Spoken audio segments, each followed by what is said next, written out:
Welcome to the video on parent function transformations. Here what we're going to do is take the parent function in the equation and add some numbers to it so that we can see how it changes the graph. In this case, the 3 has been added to the outside of this equation, and it is really just going to shift the graph either up or down. Now, in this case, it's positive, so it's going to shift it up. If it were negative, it would shift it down. So if I just go to the vertex of the graph and count up 3,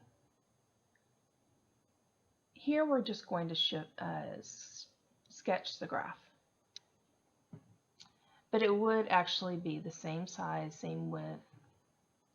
Everything's the same except for the fact that it's just been shifted up. If I go to the next equation, number 2, and look at the 4 is now inside of the equation, or inside with the x. Any time the number is inside of the parentheses with the x, it is going to shift left and right. Now, it's going to be backwards. If it's positive, it's going to shift it left. If it's negative, it's going to shift it to the right. Notice what, going back to the first equation, if it were positive, it was shifting it up. And if it was negative, it was shifting it down. So the reason why equation number 2 shifts it backwards is because remember that the parent function, if you put a 0 into the parent function, y equals 0. So what if you still wanted y to be 0?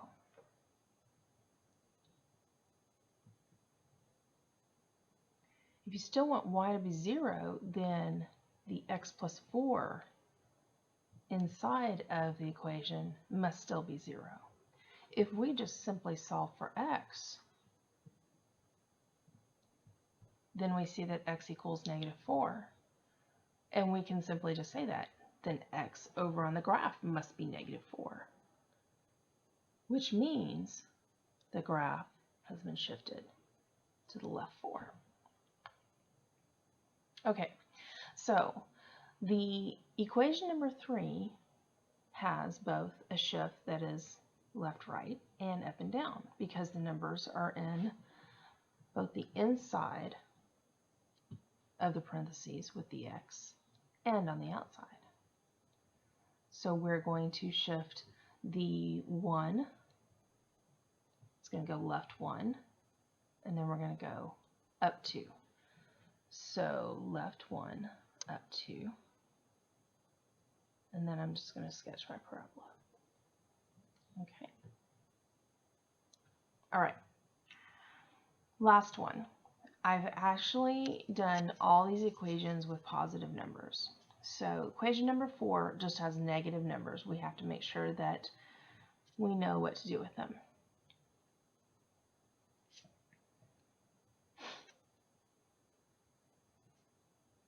Okay, so if I take the 3, now the 3 in this case has a negative. That means it's going to shift it to the right.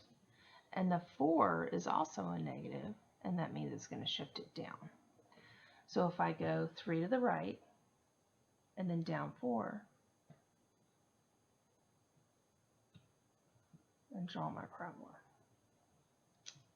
And that's how you perform a function transformation that is simply just a shift of left, right, up, or down.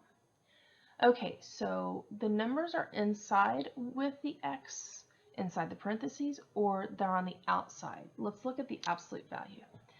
Absolute value right here, the number is outside of the absolute value. So I treat the absolute values as parentheses. If the number's on the outside of the absolute value, then it's a shift up and down. If the number's on the inside, then it's a shift left and right. Okay. If I go, let's look at another one. Now this is the exponential function. And it looks kind of funny because the 4 is in the parentheses down here in equation number 2, but it's inside with the x. And sometimes you won't see those parentheses. It'll just have an x plus 4 that is up in the exponent. Notice here, let's look at it.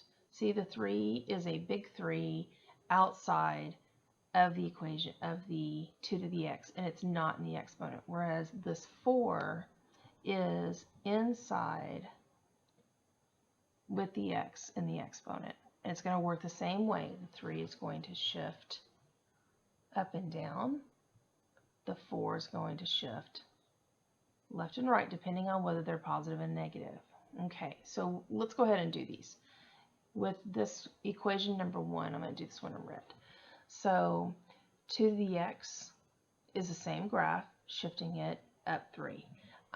Now, with an exponential function, we're going to use the 0, 1 point, because with an exponent, it's never going to be 0. So I'm going to shift up 3, 1, 2, 3, which mainly puts me at 4. Really what's happening is the asymptote, or the line where it doesn't cross, is now 3. See, it used to be 0, but now it's not going to cross at 3. So I use this as the asymptote, the line where it's not going to cross, because an exponential cannot make a 0. Okay, let's do the second equation. The second equation is just a shift left 4, because let's do this again. X plus 4. Same thing we saw in the quadratic. I'm using these same equations so that you see the shifts are all the same, but they're a little bit different for some of the other parent functions. So x equals negative 4. I'm going to shift left 4. So I'm going to use this point again, 0, 1. 1, 2, 3, 4, right here. Now, the asymptote didn't change because I didn't go up and down. Okay? And that's how you shift an exponential function. Today, what we've done is we've looked at the quadratic, and we've looked at the absolute value, and we've looked at the exponential. The shifts will work for all of the parent functions. And that's all we have for today.